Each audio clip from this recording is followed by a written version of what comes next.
Pocatello, East Idaho. According to the National Air Service in Pocatello, can expect some snow and high winds on Friday.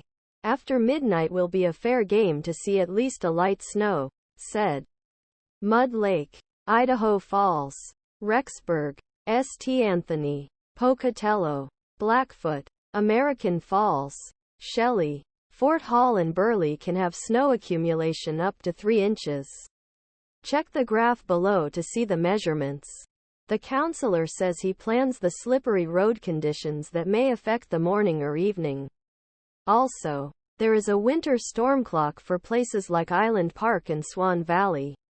According to Winter Air Consultation, winds with high 40 miles/h will create concern to snow and drag. Tomorrow morning, it is not too much problem.